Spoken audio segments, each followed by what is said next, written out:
There's a John and a Paul in most bands. There's a John and a Paul in most relationships, which is it's strange how much the Beatles can be applied to to a lot of things in life. Youngsters from Liverpool, England. The Beatles have held this title for 8 years. My model of business is the Beatles. You know, they were four very talented guys. Welcome back to the Here, There, and Everywhere podcast. I'm your host, Jack Lawless. Our guest for this episode is Brenna Ehrlich. Brenna is a senior news editor at Rolling Stone, as well as a young adult author, a short story writer, and a freelance journalist. Thank you to all of those who have been tuning in weekly. It's because of your support that we have quickly become one of the top charting Beatles podcasts out there right now. And to all of the newcomers, welcome. This is a podcast where we explore the Beatles' continued influence on today's world and popular culture decades after their breakup.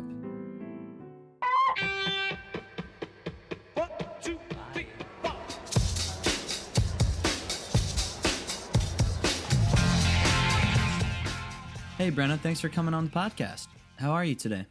I'm good. Thank you for having me. I'm just sitting here with a little kitten named Skeeter, who has yet to hear the Beatles, but I'm sure she'll love them. Awesome. So what's the first song you're going to play for the kitten? Oh man, something I think gentle because she's a little manic. So maybe we'll do some Blackbird. Oh, Sounds like a nice song. Maybe my husband will play it on mandolin to her or something like that. Cool. So, Brenna, what was the first time you heard the Beatles? So I'm a strange one for this podcast because I grew up obviously hearing the Beatles. They're just kind of everywhere. My mom had, Meet the Beatles. My sister had her classic rock phase in high school where we're in the car listening to Pepper. But I was just never like a huge fan of the Beatles. I kind of just moved on to XTC pretty quickly, which, are hugely inspired by the Beatles. But in recent years, when I met my husband about 6 years ago, he's got a very, very strong connection to the Beatles.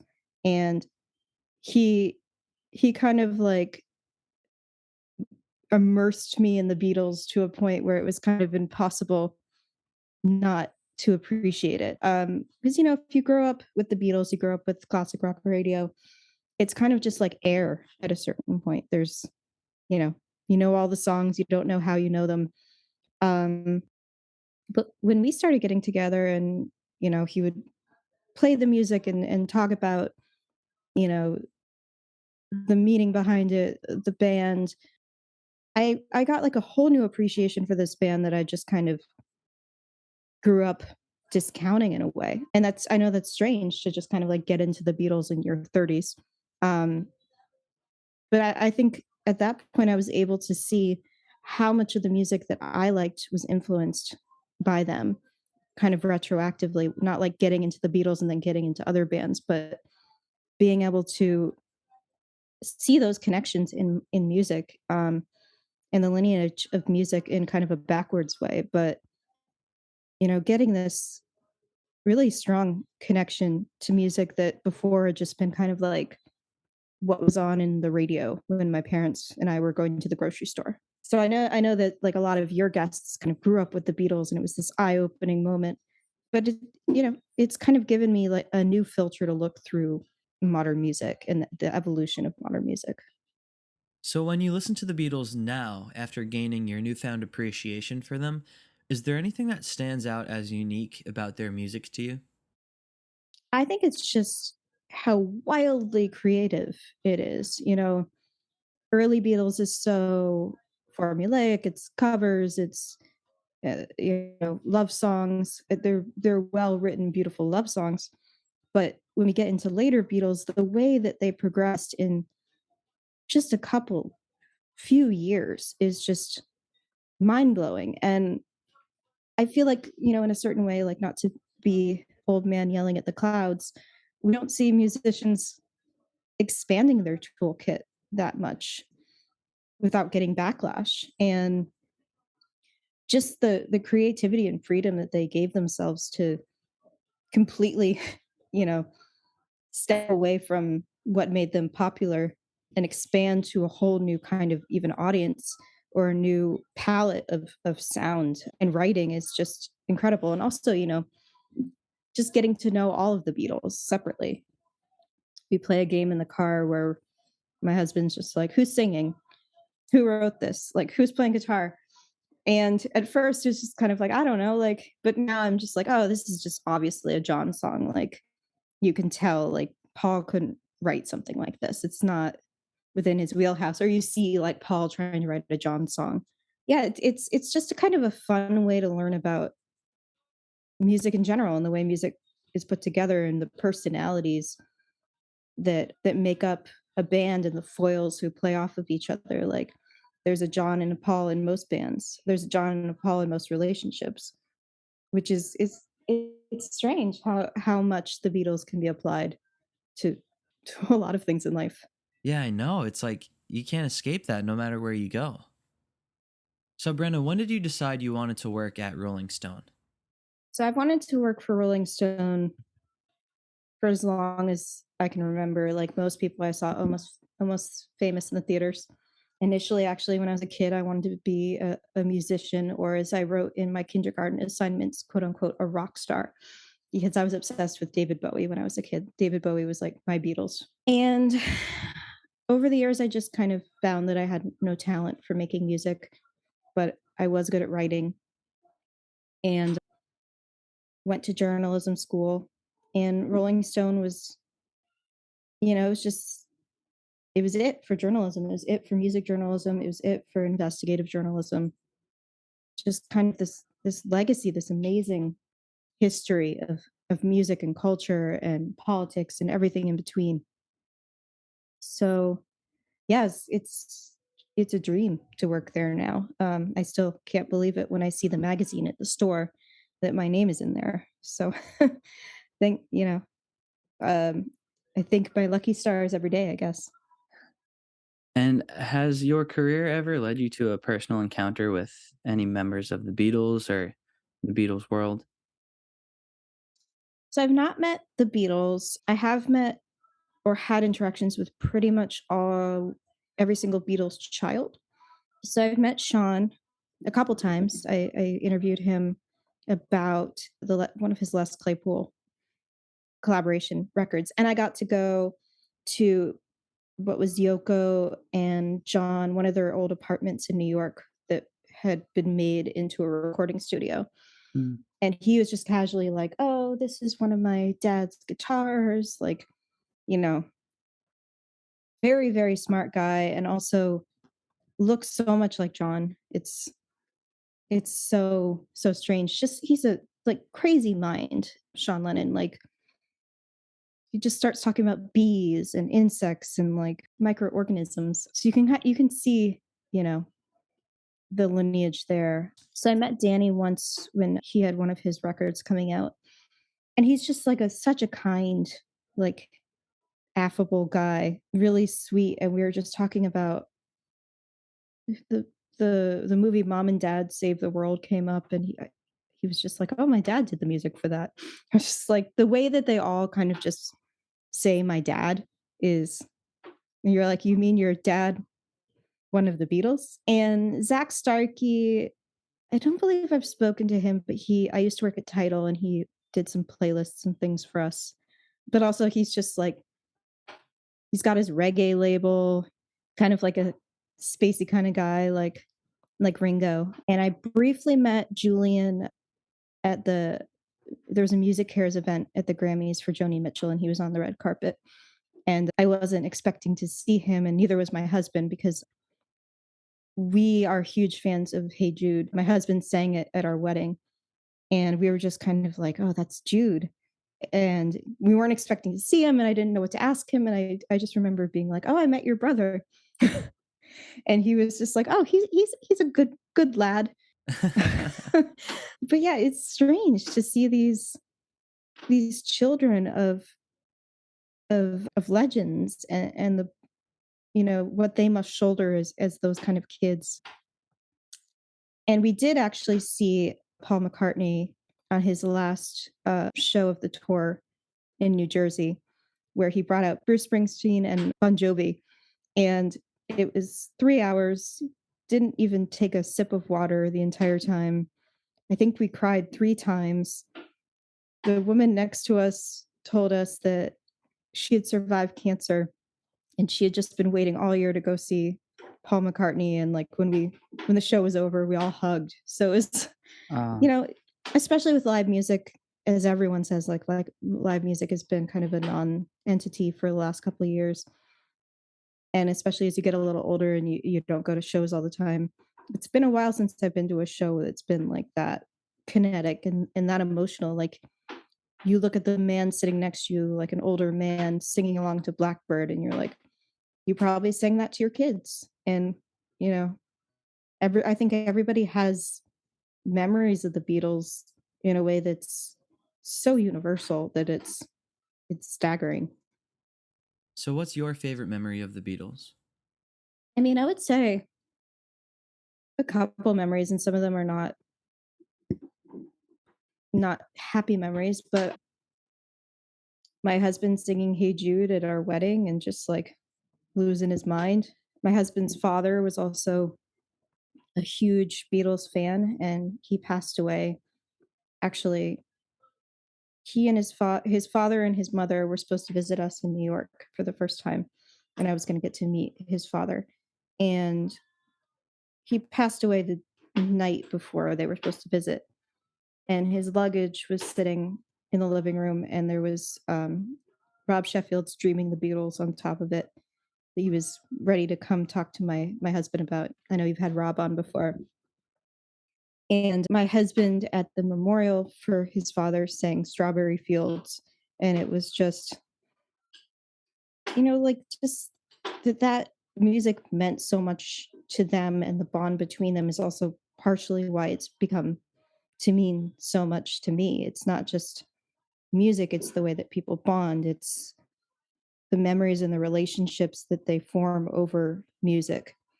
And that's what's so powerful about someone like the Beatles. It's not just, oh, that like guitar solo is awesome. It's, that you're able to have a whole podcast of people coming on and they're all going to say something different. It might be rooted in the same kind of, emotion, but they all have their own relationship to this one band that put out a limited amount of records.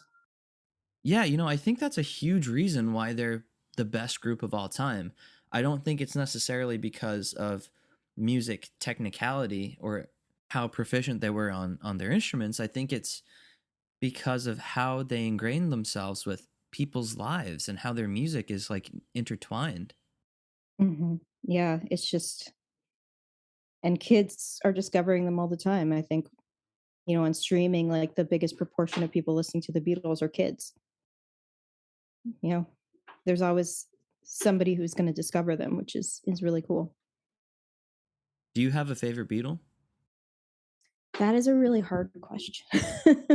It's probably John, in the way that he was complicated and weird and tortured and creative. Probably wouldn't be the best Beatle to hang out with. Probably would kind of make fun of you. I think like Paul and Ringo would probably be more chill to hang out Yeah. with. But John just like I think had a level of genius that is really rare, and a level of wit and ability to not really care. I mean, he obviously cared, but to just, be like, I'm going to make weird music with my wife now. And I'm going to step away from this band that made me famous, and I'm going to, just do some weird shit with my wife, and it's going to be cool, and I don't care what the fans think. And and that's also, partially like we don't know what he would have done if Mark David Chapman hadn't stepped in. He had years of potential ahead of him, so I wonder if he would have continued like Bowie to just like keep innovating, or if he would be kind of like Ringo in the All-Star Band. But I think it would probably be more like Bowie. Yeah. I know that John was planning on wrapping up the next studio album after Double Fantasy, and then he was planning a tour for Double Fantasy and that next album, which eventually became Milk and Honey. But yeah, I mean, like, the 80s and 90s were so progressive musically. Like, I mean, I would have loved to hear anything he would have done. Yeah, the 90s was just like, so I'm in my late 30s, so like I remember radio in the 90s and how it was just like anything was on the radio. It was just like, you know, Flagpole Sitta and like the They Might Be Giants and like the swing resurgence. Like I think Bowie had some stuff in the 90s that people were not particularly fond of, but looking back, it's like he just kept going. He worked with Nine Inch Nails or toured with Nine Inch Nails, and I would have been interested to see what John would have done with, even hip hop. Like Mm. I he didn't seem like the kind of person who would stop innovating at any point. Even Paul like worked with Kanye and Rihanna. So what would have John done with Kanye? That would have been pretty crazy to see. You know, that reminds me of a video I saw once of Mark Ronson and Sean Lennon auto-tuning John's vocals on one of his songs. And yeah, I mean, it just really makes you wonder what John would have done with the possibility of auto-tune, just like Kanye uses auto-tune. Hold on, John. John, hold on. It's gonna be alright. You're gonna win the fight.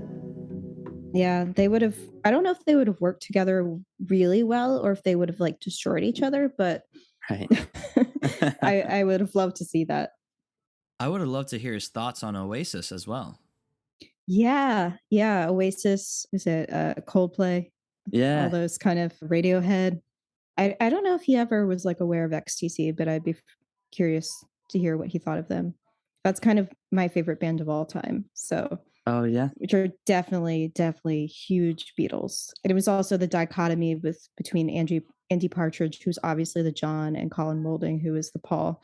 Although I talked to them and they were just kind of like, no, we're not the Beatles, but it's hard to not see the parallels there. So, Brenna, what's your favorite Beatles album? I think it's Sergeant Pepper. Really? Honestly, I think Sergeant Pepper kind of has everything. It's got kind of silly stuff. It's got beautiful stuff. And it's also one that I remember really, really liking as a kid when I first started listening to the Beatles. Yeah, it's a solid record. I don't know what else to say about it. Yeah. Surprisingly, I think you might be one of like 5 people that we've had on the podcast so far that's said Sgt. Pepper is their favorite. But I'm glad it's getting some recognition. What's the most popular? Well, for the most part, people say Revolver and Abbey Road, also Rubber Soul. But I do think Sgt. Pepper is extremely good, and I think a lot of people tend to overlook its accomplishments. And it has some like silly songs like Good Morning, like kind of spiraling out of control, but it also has like She's Leaving Home and Within You, Without You, like it has kind of everything. Just joyful record. I totally agree. Do you happen to know any facts about the Beatles that some people may not know? I think it's not quite a fact, but so I really like Ram. That's probably one of my favorite solo records. And Monkberry Moon Delight was actually covered by another really great musician I like called Exuma, who is a Bahamian musician who came to America and New York in like the 70s and put out a couple records, one called Exuma the Opium Man, which was this like crazy like seance of a record. Actually, the song was in that movie Nope during a big sequence, and it's so funny because I could have sworn that this song, the Monkberry Moon Delight, was an Exuma song that Paul covered because it's just such a like, I guess, uncharacteristic song for him. It Yeah. sounds like somebody from the Bahamas who's like wound up in mysticism wrote this song as opposed to Paul McCartney. Right. So yeah, I encourage everyone to go check out that cover and also Exuma, the Opium Man. That's awesome. Yeah, I haven't heard that, but I'll definitely check it out. Oh, it's so good. It's all on streaming now. It wasn't, I think only the first record was on streaming, but his kids finally got like his whole discography up there, which includes Monkberry Moon Delight. Oh, that's awesome. And so, what do you think it is about the Beatles that makes other artists want to continually cover their songs? And why are the Beatles always relevant? I think it's partially just how they metamorphosized, like how they just kept changing their sound, how they were never afraid to put out just like a silly song with farm animal noises and Yellow Submarine and Octopus's Garden, and they were able to put out the most beautiful music in the world and also like stuff that drives you crazy. I famously hate Obladi. It's my least favorite song of all time. No way. Drives me crazy. I hate that song. But I think not a lot of people have a discography where you're like, I want that song at my wedding. And if I hear that song again, I'm going to like put my fist through the wall. And it takes a certain level of bravery and creativity and innovation to just not be afraid to do that. And I think there's something so inspiring about that that is inspiring to all generations. Like just don't be afraid to make people to drive people crazy on one of the songs on a record. My husband loves that song. I hate it. He was playing it on the piano the other day just to piss me off, and we got into a legitimate fight over this song. But again, like you play Blackbird, you play Strawberry Fields, you play Norwegian Wood, and then it's like Happy Birthday or like Good Morning, and it's just the the dichotomy there is like pretty crazy. Yeah. So, Brenna, what have you been up to recently? Are you working on any projects? So I actually just I write young adult fiction, and my most recent book just came out in March. It's called Killing Time. It's a young adult thriller about a girl who decides to do a podcast about her teacher who is murdered. So that's out now. And then this issue of Rolling Stone, I don't know when the podcast is coming out, but the September issue of Rolling Stone, which has Harry Styles on the cover, I have a story in there about a very early member of the OJs who went missing, and a bag of bones that was found in a small town in Ohio, and how eventually we came to learn that that bag of bones, which had been the oldest John Doe in that area, turned out to be this member of the OJs. Wow. So I have like a pretty intense investigative story about who that man was. His name was Frankie Little, and how he came to end up in Twinsburg, Ohio. So that's probably the biggest thing that I have out right now. But I'm sure everybody's already picked up the issue because Harry Styles is on the cover. But if you wanna read the rest of it, that story's in there as well. And it was just I spent a year on the story, getting to know his family, his son who's in prison, his cousin, his brother, and that's kind of like r- right in the pocket of what I like to write about, which is kind of true crime, the intersection of music and you know these stories about people that you might not otherwise know. That's so insane. I mean, I can't believe I haven't heard about that story before. Yeah, they just found out that he was a member of the OJs about a year ago, and it was in a local paper. And we did a quick post about it for Rolling Stone, and then I went to Ohio. I went to the spot where he was found. It's a pretty crazy story and a really sad story too. It's just a really talented musician who somehow we still don't know who killed him, unfortunately. But I'm hoping the cops have a lot of leads, and I'm hoping that's something that is solved soon. And everyone can read about that in the September issue of Rolling Stone magazine as well as online. Yep, it's online. If you want to look up Actually, I don't remember the headline that we went with, but if you search OJ's Rolling Stone and Brenna Ehrlich, it should come up. Cool. So, Brenna, just have one last question for you. I'm wondering where you see the Beatles in the next 100 years from now. In terms of inspiration, or Yeah, like in terms of their influence on today's world, if they're still going to be listened to. I think there's always going to be kids discovering the Beatles. And especially since we live in a world where music is at your fingertips. Like, I think part of the reason why I wasn't as much of a Beatles fan when I was a kid is like you had to save up money to go buy a CD, and you had a limited amount of CDs that you could buy. And my mom had one Beatles record, and it was Meet the Beatles, and it was vinyl. Mm, Now, as I said, the biggest streaming audience for the Beatles is young people. And as long as, you know, we have this access to music and kids can listen to this entire discography, which recently, is on streaming because they were kind of a holdout for a while. mhm. I think it's only going to keep inspiring kids. And I know like they do something for every big anniversary. So I think the next thing is going to be like a deluxe revolver. So I think there's only so many records that we can do deluxe editions of, but then there's also solo records that we can do deluxe editions of. Paul is still kicking around and making new music. Egypt Station was great. Yeah, I guess I don't see them evaporating. I don't see them becoming a band that people forget, to be honest. I think they're one of those groups that's just gonna new kids are gonna find them. Yeah. Everyone's gonna find them. Maybe they'll find them when they're 30 something years old, like I did, and find a new appreciation that you know keeps their life interesting and fun. I completely agree. And Brenna, thanks a lot for coming on the podcast. It was a pleasure speaking with you. Awesome. I really enjoyed it, and thank you for having me.